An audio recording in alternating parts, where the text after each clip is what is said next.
कर्नाटक में एमएलसी इंतखाबात के लिए आज वोट डाले गए। कानून साज काउंसिल की 25 सीटों के लिए पुरअमन तरीके से वोटिंग अमल में आई। पंचायत बल्दियाती इदारों के अरकान ने वोटिंग में बढ़ चढ़कर हिस्सा लिया। साबिक वज़ीर-ए-आला BS येडियुरप्पा ने शिकारीपुर में अपना वोट डाला, जबकि राज्यसभा के रुकन डॉक्टर नासिर हुसैन ने बिल्लारी शहर में अपने हक रायदही का इस्तेमाल किया। सुबह 8 ता शाम 4 बजे तक वोट डाले गए। तकरीबन तमाम हलकों में 90% से ज्यादा पोलिंग रिकॉर्ड की गई। ज्यादातर मुकामात पर कांग्रेस और बीजेपी के दरमियान सीधा मुकाबला है, जबकि चंद हलकों में JDS के उम्मीदवार भी इलेक्शन लड़ रहे हैं। 14 दिसंबर को वोटों की गिनती अमल में आएगी।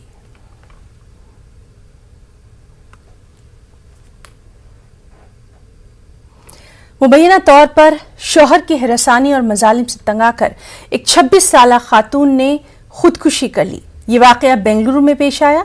संगीता नामी खातून ने अपने शौहर विनय पर जुल्म ढाने का इल्जाम आयद करते हुए खुदकुशी की। इस सिलसिले में खुदकुशी से पहले संगीता की तरफ से लिखी गई एक चिट्ठी यानी ये खत भी बरामद किया गया।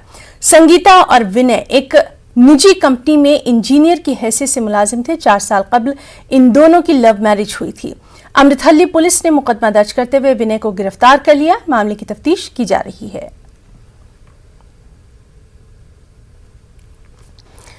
इंडो अरब लीग के सदरनशीन, चीफ एडिटर रोजनामा, रहनुमाए दक्कन सैयद वक़ारुद्दीन क़ादरी का बीती शब इंतकाल हो गया।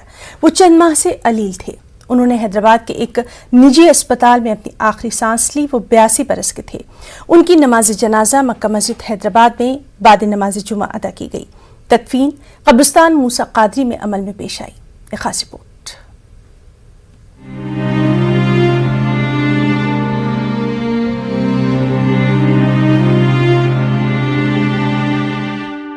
वक़ार दक्कन यानी इंडो अरब लीग के सदर नशीन सैयद वक़ारुद्दीन क़ादरी हमारे दरमियान नहीं रहे। उन्होंने फ़लस्तीनी कौज़ के लिए जिद्दोजहद की।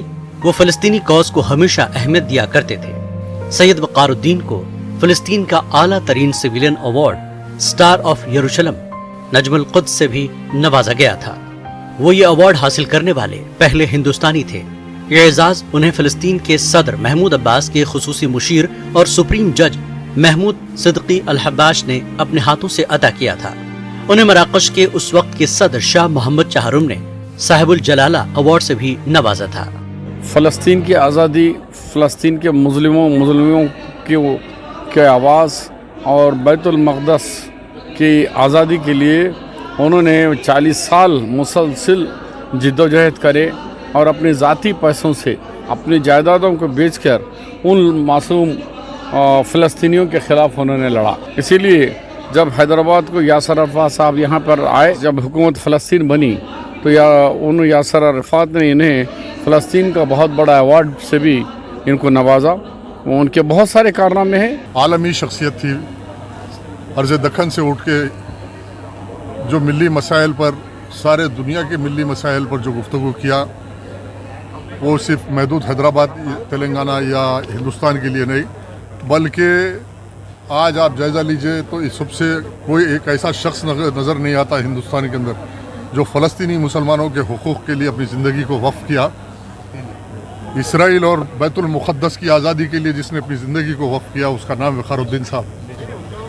बैतुल मुक़द्दस की आज़ादी के लिए जो लड़ने वाले लोग हैं, उनके साथ राब्ता पैदा करते हुए हैदराबाद को और हिंदुस्तान के मुसलमानों को जोड़ने वाली शख्सियत का नाम सैयद वक़ारुद्दीन साहब है, जिसने इंडो अरब लीग कायम किया और फ़लस्तीन के में होने वाले जुल्म को आलमी सतह पर ले आया। वो हैदराबाद के मुसलमानों तक उस मसाइल को पहुँचा कर एहसास जगाया कि रोहमा बैनहुम, एक मुसलमान दूसरे मुसलमान का भाई है। सैयद वक़ारुद्दीन क़ादरी के सदर इराक़ सद्दाम हुसैन मरहूम, फ़लस्तीन के सदर मरहूम यासर अराफ़ात, साबिक़ सदर फ़लस्तीन महमूद अब्बास से शख्सी और इंतहाई करीबी मरासिम थे। हैदराबाद की सहाफ़ती दुनिया में इंतहाई मोतबर और शरीफ़ुन्नफ्स शख्सियत के तौर पर इन्हें याद रखा जाएगा। इन्होंने अखबार को तिजारत का मरकज नहीं बनाया। दयानतदारी की कसौटी थे। रहनुमा दक्कन को एक तिजारत का मरकज नहीं बनाया, बल्कि उन्होंने कौम का, उर्दू का और जो है हिंदुस्तान और अरब इत्तेहाद के काज का तर्जुमान बनाया। उसी अखबार को पढ़कर हमने सहाफ़त सीखी। अलीगढ़ मुस्लिम यूनिवर्सिटी टीम के कैप्टन थे और उन्हें देखने के लिए बड़े बड़े खिलाड़ी आते थे, मगर उन्होंने अखबार की खातिर अपने क्रिकेट के कैरियर ख़त्म कर दिया। के लिहाज से रहनुमाई करता था, बल्कि हर लिहाज से रहनुमाई आप लोगों की और मेरी किया है। ये हजरात बड़े अखलास के साथ और बड़े ही साफ दिलों के साथ ये कौम की खिदमत किए हैं कि अपनी पूरी ज़िंदगी कौम के लिए इन्होंने वक्फ कर दी है। हैदराबाद में इन्होंने इंडो अरब लीग के बैनर तले फिलिस्तीनी कॉज की हिमायत में बेशुमार प्रोग्राम मुनक्किद किए, जिनमें फिलिस्तीनी सदर यासर अराफात, वज़ीर आज़म हिंद इंदिरा गांधी के बशमूल कई आलमी शख्सियात ने शिरकत की थी और इनकी काविशों की सताइश की थी। वक़ारुद्दीन हिंद अरब ममालिक के दरमियान ताल्लुकात के इस्तेहकाम के लिए याद किए जाएंगे। मजलूम फिलिस्तीन के हक में आवाज उठाने वाली शख्सियत अब नहीं रही। इस खला को पुर करना मुश्किल समझा जा रहा है। साहब के इंतकाल से बहुत बड़ा सदमा पहुंचा है। मैं अपने कॉलेज के ज़माने से उनको जानता था। कई बार हम दोनों मिलकर क्रिकेट भी खेले। दोस्ती बढ़ाने की उनकी हमेशा कोशिश रही। एक बड़ी अजीम शख्सियत हैं और मैं आज के दिन बड़ा अफसोस होता है कि हमें छोड़ कर गए हैं। अल्लाह ताला से यही दुआ है कि उनको जन्नत फरमाए और उनकी रूह को सुकून मिले। वो अनजानी एनटी रामाराव के दौर में अक़लियती मालियाती कारपोरेशन के सदर नशीन भी रहे। इनकी नमाज जनाजा हैदराबाद की तारीखी मक्का मस्जिद में बाद जुमा अदा की गई। शेखुल जामे निजामिया मौलाना मुफ्ती खलील अहमद ने नमाज जनाजा पढ़ाई और दुआ की। हैदराबाद की सियासी, समाजी, मजहबी और सहाफती शख्सियात ने इनकी नमाज जनाजा में शिरकत की। तदफीन आबाई कब्रिस्तान अहाते दरगाह हजरत मूसा कादरी पुराना पुल में अमल में आई। Bureau report, news 18 Urdu. जनूबी हिंद के मारूफ सहाफ़ी और रोजनामा रहनुमाए दक्कन के एडिटर इन चीफ सैयद वक़ारुद्दीन के सानह इर्तिहाल पर रायचूर के अदबी, सहाफ़ती और मिली हलकों में काफ़ी रंज गम पाया जा रहा है। रायचूर के मारूफ नक्काद और शायर प्रोफेसर वहीद वाजिद ने कहा कि सैयद वक़ारुद्दीन को उर्दू ज़बान और अदब के फ़रोग़ के लिए हमेशा याद रखा जाएगा। वहीं सीनियर सहाफ़ी और मिली रहनुमा मोहम्मद रसूल ने कहा कि उर्दू सहाफ़त को उरूज तक पहुँचाने में रहनुमाए दक्कन और सैयद वक़ारुद्दीन के रोल को कभी फरामोश नहीं किया जा सकता। बड़ा अफसोस हुआ और दुख हुआ कि हमारे जनूबी हिंद के मायना से सहाफ़ी सैयद वक़ारुद्दीन कादरी साहब का इंतकाल हो गया।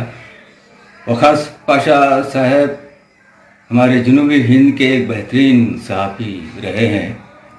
आपके वालिद मोहतरम सैयद लतीफ़ुद्दीन कादरी साहब मरहूम अखबार को जिस अंदाज में वो आगे बढ़ाते रहे थे, उसी अखबार को उसी लिहाज से वक़ार पाशा साहब ने रहनुमाए दक्कन को उनके उरूज पर पहुंचाया था।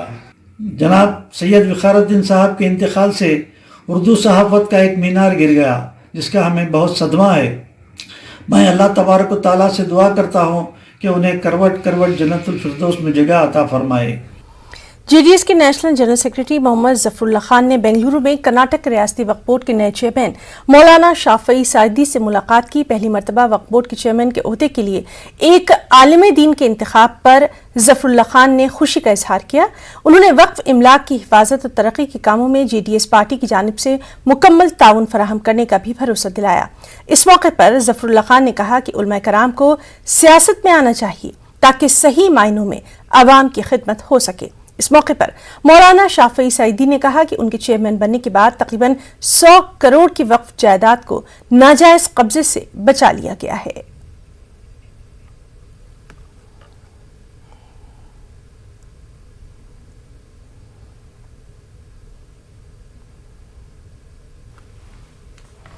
बीजेपी के लीडर और रायचूर के रुकने असेंबली डॉक्टर शिवराज पाटिल ने कहा कि समाजी दूरी, लाजमी तौर पर मास्क का इस्तेमाल और कोरोना टीका लगाने से कोरोना की तीसरी लहर पर काबू पाया जा सकता है।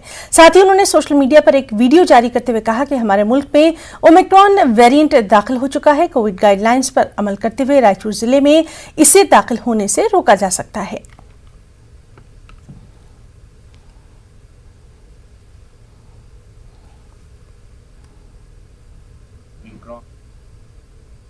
बेंगलुरु में ईसाइयों के आला रहनुमा आर्च बिशप पीटर मचाडो ने कहा कि सबका साथ सबका विकास के वज़ीर-ए-आज़म नरेंद्र मोदी के नारे पर अमल नहीं हो रहा है और अक़लियतों और दलितों पर हमलों में इजाफा हो रहा है। एक रिपोर्ट।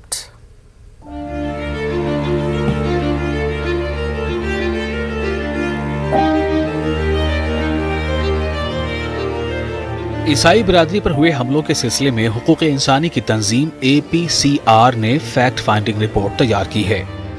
रिपोर्ट के कन्नड़ तर्जुमे का इजरा ईसाई मजहब के आला रहनुमा आर्च बिशप पीटर मचाडो के हाथों अमल में आया।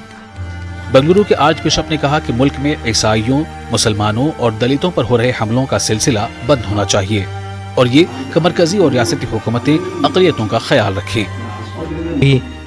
नरेंद्र मोदी और एक बातचीत है, सबको सबके साथ सबका विकास, सबका विश्वास, बहुत अच्छा है। लेकिन वो सब लोगों में भी हम भी है, हम छोटे लोग हैं, लेकिन आप भी हमको देखना है। और भारत देश में क्या हो रहा है अभी ನಾವು ಹೇಳಬೇಕು, ಅದು ಒಳ್ಳೆಯದಲ್ಲ. We ask not for favors, but we ask for rights of Christians, Muslims, Dalits and all the backward people. What the Constitution gives us, that is enough for us. APCR की रिपोर्ट के मुताबिक मुल्क की मुख्तलिफ रियासतों में पिछले एक साल के दौरान ईसाई फिरके पर तकरीबन 250 हमले हुए हैं। सबसे ज्यादा हमले उत्तर प्रदेश में हुए, दूसरे नंबर पर छत्तीसगढ़ आता है और ईसाइयों पर हमलों के मामले में कर्नाटक तीसरे नंबर पर है। कंपलसरी कन्वर्शन करते कर ये सब हमला हुआ है, लेकिन ये हकीकत नहीं है।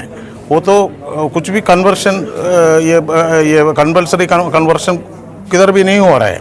फिर भी ये जो मुसलमान के ऊपर भी हो रहा है हमला, दलित के ऊपर भी हमला हो रहा है, क्रिश्चियन कम्युनिटी के ऊपर भी। ये अभी बीजेपी आने के बाद खासकर ये यूपी में 80 से ज़्यादा हमला हुआ है।